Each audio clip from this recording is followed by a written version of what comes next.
దేవుని పరిశుద్ధ నామమునకు మహిమ కలుగునుగాక. ప్రియులారా, ప్రభునామన మీ అందరికీ వందనములు. అందరూ బాగున్నారండి? మీ క్షేమము నిమిత్తము, అలాగే ఇంటర్మీడియట్ ఎగ్జామ్స్ జరుగుతున్నాయి, వారి నిమిత్తము ప్రార్థన చేయుచు ఉన్నాము. దేవుడు సహాయమును పంపించాలని, జ్ఞాన హృదయముతో బిడ్డలందరూ నింపబడి చక్కగా పరీక్షలు రాయటానికి ఉత్తీర్ణత దేవుడు అనుగ్రహించాలని ప్రార్థన చేయించి ఉన్నాము. దేవుని వాక్యము ధ్యానందాము. ఆదికాండము 21వ అధ్యాయము 22వ వచనం. నీవు చేయు పనులన్నిటిలోనూ దేవుడు నీకు తోడయున్నాడు. ప్రియమైన దేవుని బిడ్డలారా,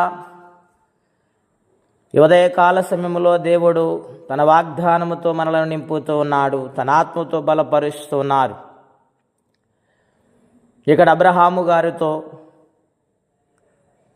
పీకోలు, అబీమెలెకు అనే ఇద్దరు వ్యక్తులు వచ్చి ఉన్నారు. వారు అబ్రహాము గారి యొక్క ఆశీర్వాదాన్ని చూశారు, వారి వర్ధిల్లుట చూశారు. అబ్రహాము దేవుని భయముతో నింపబడుతూ ఆయన అడుగు పెడుతున్న ప్రతి స్థలమును దేవుడు ఆశీర్వదిస్తున్నారని గ్రహించి వారు మాట్లాడుతున్నారు అబ్రహాము గారితోనూ, అబ్రహామా, నీవు చేయు పనులన్నిటిలోనూ దేవుడు నీకు తోడై ఉన్నాడు. ఆయన నిన్ను కాపాడుతూ ఉన్నాడు, నిన్ను వర్ధిల్ల చేస్తూ ఉన్నాడు. ఆయన గనుక నువ్వు ఎన్నటన్నిటికి ఆశీర్వాదకరముగా ఉండటం మేము చూచి ఉన్నాము అని అబీమెలెకు మాట్లాడటము మనం ఇక్కడ గ్రహిస్తూ ఉన్నాము. అవును ప్రియులారా, ఒక మనుష్యుడు దీవించబడాలంటే, ఒక మనుష్యుడు వర్ధిల్లాలంటే, తన యొక్క కష్టాల నుండి విడుదల పొందాలంటే దేవుని సహాయము కొరకు అర్థించాలి. ఆయన తోడుగా ఉన్నప్పుడు గొప్ప గొప్ప కార్యాలు దేవుడు తన జీవితంలో జరిగిస్తారు. అలాగనే అబ్రహాము జీవితంలో దేవుడు తోడుగా ఉండి అబ్రహాము యొక్క భక్తి జీవితాన్ని చూసి, తన విధేయతను చూసి దేవుడు అతనిని ఆశీర్వదించాడు.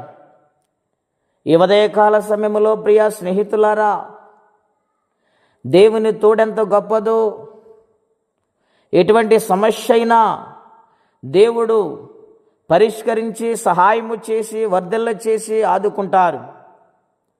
గనుక నీ తోడు నాకు కావాలి నాయనా, నా కుటుంబానికి కావాలి నాయనా. ఆయన పాద సాన్నిధ్యములో బ్రతిమాలుకుంటే ఆయన విడిచిపెట్టే దేవుడు ఏమాత్రము కాదు.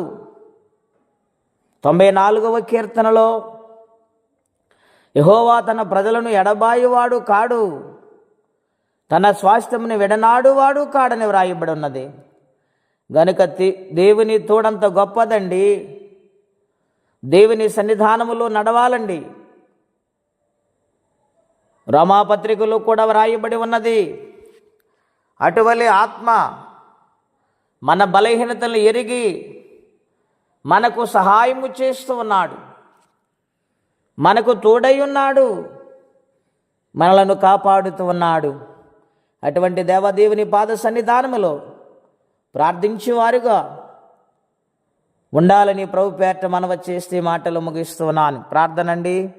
అత్యంత కృప కలిగిన దేవా, మహోన్నతమైన మీ నామము కొరకే వందనములు. నీవు సహాయము చేసి తోడుగా ఉంటే ఫలింపు అభివృద్ధిని అనుగ్రహిస్తానని నీ బిడ్డలైన వారిని చూసి అనేక మంది అన్యజనాంగము తెలుసుకుంటూ ఉన్నారు.